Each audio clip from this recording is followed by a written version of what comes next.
One man poisons a whole tower, then calls the emergency line to brag. He says he is the only cure walking the halls. To live, everyone must carry out the very person who doomed them. The movie begins with a strange emergency call. A man named Seo Young-chul says he once worked at a company called Chains Bio. He calmly announces a contagious attack at the Doomworry building. He says he tested the pathogen on himself. Therefore, he claims he is the only living vaccine. Across town, a professor named Kwon Si-jeong arrives late to a big tech conference. She is prickly brilliant and clearly here against her will. Her ride is her ex-husband, Kang Woo-cheol. He needs her to charm the host so she can land a new teaching job. They bicker like only exes can. He teases that she pushes everyone away. She fires right back that he has no real friends. On stage stands the star of the day, Chains Bio CEO Kang Woo-cheol. He speaks about collective intelligence, the way ants and slime molds share information to grow smarter together. Kwon reads a note left on her invitation. It reads, "Imperfect communication, the source of all tragedy." But nobody yet knows who wrote it. Kang shows a chip that helps damaged nerves carry signals again. A rat with useless hind legs stands up and walks. The crowd is stunned. Then he floats a wild dream. One day he says, minds could pass thoughts straight to each other. A world where no one could hide a bad thought. Down in the mall below, a security guard named Hyun Seok jokes with his brother about a camping trip. It is a warm, ordinary moment. Remember it? Backstage, a detective calls Kang. He asks about a man named Seo Young-chul. He warns that Seo may be planning something at this very building. The counter-terror squad says Seo could already be inside. Therefore, they beg Kang to point him out if he appears. 등에 테러를 하려고 한다는 첩보가 있었습니다. 아까 컨퍼런스 중간에 본 것 같아요. 확실합니까? 너무 멀리 떨어져 있었어서. 저희 팀이 곧 컨퍼런스 홀 근처. But Seo finds Kang first. In a quiet VIP room, an old wound reopens between them. Seo says he built the research that made Kang famous. He believes Kang stole it, then threw him out like trash. Kang calls him a psycho and tells him to get lost. It is the wrong thing to say. Seo's calm is far more frightening than any shout. Seo explains his real plan. He does not want to harm humanity. He wants to birth a new one, joined by perfect communication, free of jealousy and lies. Now watch how Seo answers being called a freak.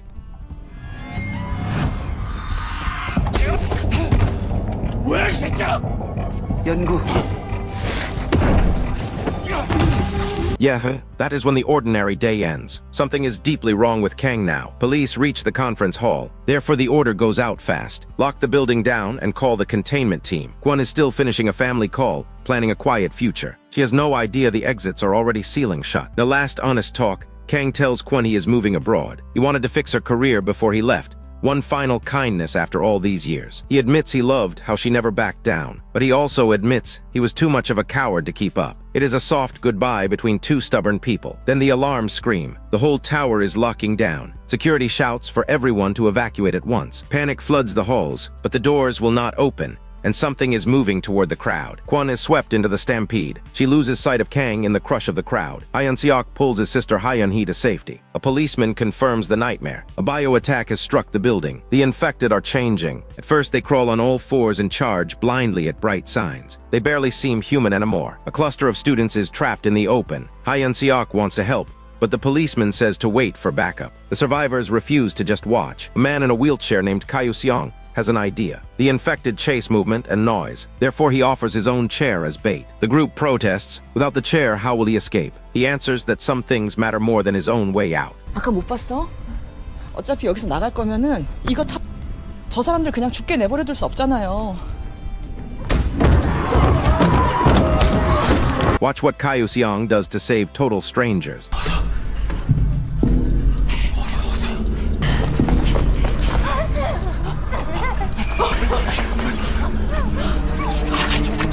The distraction works, but the cost is terrible. Kyu Seong buys the others precious seconds. Then he is lost to the swarm, never to rejoin them. The horror echoes Kang's own speech about collective intelligence. These creatures are upgrading through shared information. They are becoming one mind. Outside, the news breaks the story. Officials brand the tower a terrorism zone. Therefore, a full quarantine slams down, and no one is allowed in or out. Kyu Seong's family waits by the barricade, clutching their phones. Little girl keeps asking for her dad. The answers do not come. Inside, the survivors learn the cruelest fact. The rescue team cannot enter the sealed building. The government would rather leave them to wait than risk the spread. But the policeman offers one thread of hope. The attacker, Seo Young-chul, injected the vaccine into himself. If they find him and haul him out, everyone can be saved. Kwon connects the pieces. She saw Seo follow Kang into that VIP room. Therefore, Seo is likely still on the third floor. The professor watches the infected evolve in real time. They stop crawling and rise onto 2 feet. Their hunt for humans grows sharper by the minute. Kwon compares them to ants sharing scent trails. If they think as a colony, maybe the colony can be fed a lie. She describes the ant mill. Feed insects bad information, and they circle helplessly in one spot until they drop. That idea might just save human lives. 전혀 다른 냄새를 묻히고 움직이지 않고 있으면 우리를 그럼 저놈들이 잘못된 걸 알아차릴 때까지. 아니, 그걸 누가 하라고?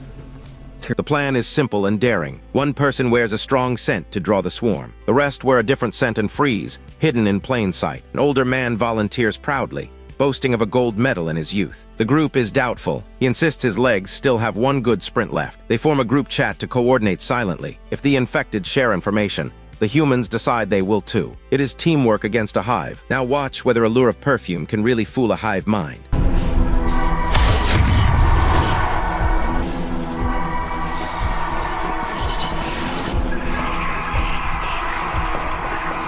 It works, but only barely. The scent trick and a bit of fire by them, a narrow escape. Yeah, that plan aged about 10 seconds. They run, dragging their wounded and their hope together. Behind them, the tower keeps filling with the changed. The news digs into Su's past. He was a top student whose thesis on biocomputing was published in a famous journal. A genius turned into a threat. His father was a respected professor, accused of misusing funds and exploiting his own students. The scandal filled the papers. 4 weeks after the report, Su's father left the world by his own hand. Reporters wonder aloud if the son's attack is a twisted kind of revenge. Deep in the tower, the survivors finally corner Su. They cuff him and read him his rights. He only smiles and says it is nice to meet them. Su recognizes Kwon at once. He praises her old idea of using water to scramble the network. But he warns her that water evaporates too fast to matter. There is still no easy way out. The rescue team will only meet them on the roof. Therefore, the exhausted group must climb the whole tower with their prisoner. A hidden cargo elevator seems like the safest path up. Hyun-seok leads the way. For a moment, it feels like they might actually make it.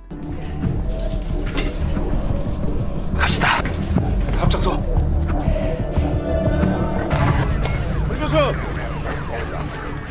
Outside, a special team enters Su's private lab. A biotech professor, Gong Sulhee, joins the government investigators. What they find there is chilling. The elevator doors slide open on a floor full of the infected. Su slips loose in the chaos. Somehow the creatures do not touch him at all. That detail changes everything. The infected ignore Su completely. Therefore, he truly is the vaccine, and they cannot afford to lose him. But then something impossible happens. The infected copy the humans, pressing the elevator button to chase them. These are not mindless things. They are learning. Hyun-seok remembers a control room deep in the basement. From there, they can watch every camera at once. Therefore, they can track Su through the whole building. In the lab, the investigators discover cages of test animals. Some are strangely still. Su has clearly been running these experiments for a long time. The special team is ambushed by the infected. An officer goes down. The rescue outside is learning how dangerous this place really is. In the control room, Kwon notices something eerie. Su knew exactly what they did in that elevator, as if he had watched it himself. The truth lands hard. Since Kang changed him,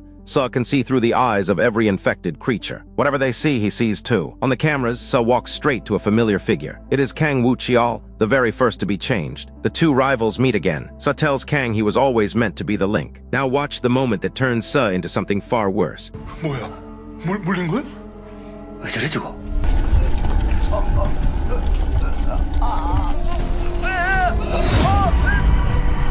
The infected across the tower suddenly shift as one. Yeah, that is not good. Su has just plugged himself into the whole hive, but the swarm freezes in a strange trance. Monetizing your movie content has never been easier.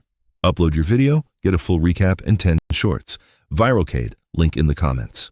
For several minutes. Therefore, Kwon seizes the window. This is their one chance to grab the real vaccine. Kwon chooses to stay at the cameras and guide the others by text. Hyun-seok hates leaving her behind. She insists it is the only safe way, but it is a bluff within a bluff. Su reveals he only pretended to lose them. Then he taunts that covering his eyes will not save a single one of them. The dread deepens. Because Kang changed him, Su can now command every infected creature in the tower. He is not their prisoner. He is their puppet master. The group agrees to speak only by text from now on. If Su hears them, the whole swarm hears them. Silence becomes survival. Then Hyun-seok makes a painful choice. He wants to double back for his sister, Hyun-hee, but the others say the vaccine cannot wait. A fight breaks out over the prisoner. One survivor tries to harm Su in a rage. The rest pin him down because without Su, no one leaves alive. Kwon lays down the hard rule. This vaccine matters more than any single person in the room. It is for the whole world now. Meanwhile, Hyun-seok reaches his sister by phone. He guides Hyun-hee turn by turn toward an elevator. Left, right, up the stairs, almost there. Watch what happens when Su takes control of her path. 그러네, 그렇지. 빨리 가면 되잖아. 언제 가는 건데?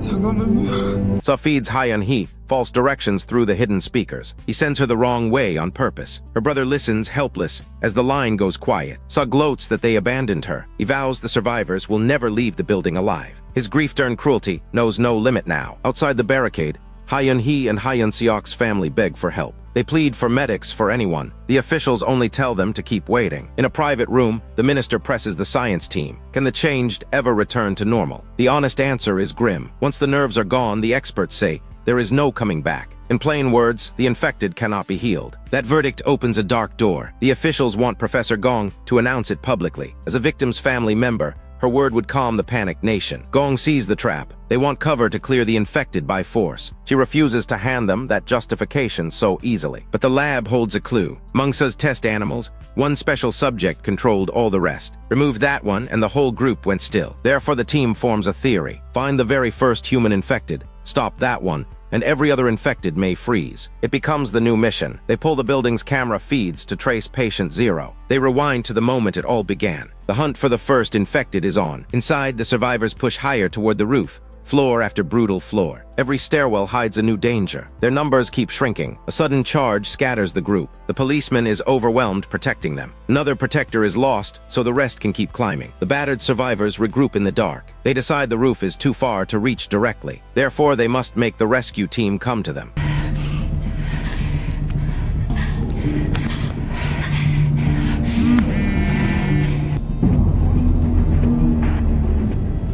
One survivor volunteers to fetch a fallen officer's phone. With it, they can finally call the rescue team. She slips off alone into the shadows. In the quiet, an old cruelty finally surfaces. One survivor confesses years of bullying to another and says, at last, that he is sorry. The reply is steady and human. Save the apology for when this is over, and do it properly. Even here, they cling to being decent. The phone connects to the outside. Kwon herself speaks to the commander. She reveals they are holding Suh Youngchul in a safe place. The team outside pinpoints the first infected in another wing. Therefore, they split the rescue. One squad will secure Suh. The other will handle patient 0. The rescue team finally breaches the tower. They fight room to room toward the trapped survivors. For the first time, help is truly inside. They reach a barricaded door and call out. The survivors cannot believe it. The rescue team is really here at last, but the plan built on a false idea. The team stops the first infected, yet the swarm does not fall still. Something is very wrong with the theory. Suh is loose again and the tower erupts. The rescue mission tips into chaos. Those idiots, he mutters, watching them fail. Grief nearly breaks one survivor. He wants to end Suh right there for abandoning his sister. Kwon stops him, because harming Suh now dooms even more people. Suh reveals a monstrous kindness. He offers to reunite the grieving brother with Hyun-hee,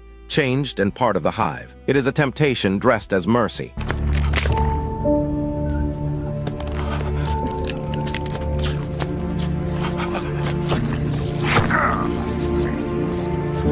At last, Suh faces Kwon with the truth. That note on her invitation was his. His whole plan was inspired by her and by his father's fall. Suh's father was ruined for borrowing student names to pay other students. Kwon was tangled in that old choice. The tragedy has finally caught up to her. Kwon pleads that his father's story was never so simple. Suh only smiles. He says the fault lies in imperfect communication, not in any one person. Suh delivers his gospel. Human minds are too small and too separate, he says. Therefore, he will connect them all into one and end every misunderstanding forever. Kwon answers with the one thing his hive cannot offer: the freedom to stand apart, the freedom to be an outcast and to bear it alone. The rescue squad secures the vaccine and pulls back. But Kwon and a survivor are left behind. Her fate hangs on the government's mercy. Gong calls Kwon from headquarters, full of regret. She admits the plan to stop patient 0 was simply wrong. The truth is worse than they feared. The controlling subject in the lab was never the first infected. It was the one that ruled the others. Therefore, the real key is Suh himself. He is the vaccine, and he is also the hive's mastermind. To stop them all, someone must stop him. Gong says it plainly. Tell them to stop Suh at once, and the whole swarm will finally fall still. But the government will never allow it. 지금 당장 서영철을 죽이라고 하세요. 그러면 서영철의 밖으로 나가면 다 끝이라고요.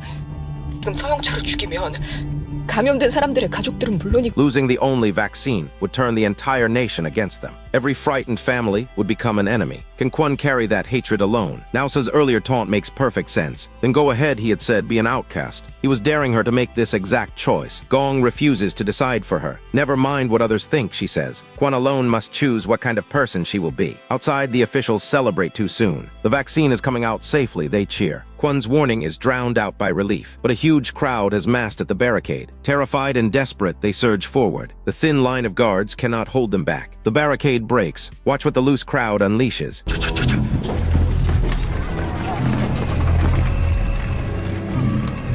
안 돼. 사형 가까운 병력 어디 있어요? 서울에 있는 인력들은 좀 In the stampede, Suh slips away in his transport. Yeah, the one person they could not lose is exactly the one they lose. The command post scatters. Kwon reaches Gong one last time. Suh has escaped into the open city. Therefore, Kwon must track him down herself before the hive spreads outside. Gong feeds her his location, a car with blinking lights on the main road. Kwon chases through the streets, guided camera by camera. This is the whole world's last chance. The climax arrives on open ground. Suh moves through the crowd, and with him the hive can spread across a whole city. Kwon closes in with only one choice left. She decides to be the outcast. Whatever she does, it severs the hive's master link at last. The changed people freeze all at once. Then one by one, they revert to their true selves. In the sudden stillness, the survivors of the tower stumble into daylight. The nightmare is finally over, but the price of ending it is written on every face. Word comes that the infected everywhere have stopped. They did it. Yet Kwon knows the public will not see it as a rescue. The vaccine is gone for good. Gong makes a quiet promise. If Kwon is going to be hated, she will not stand alone. She will testify beside her and share the blame. 미움받게 생겼네. 걱정 마니까. 미움받을 일 생기면 Kwon only shrugs. She is used to being hated, she says softly. Then she looks at the ruined city and admits they have a great deal of work ahead. So here is the question worth arguing over. When saving everyone means becoming the villain in their story, would you still make the choice? Or would you let the crowd keep its comfortable life?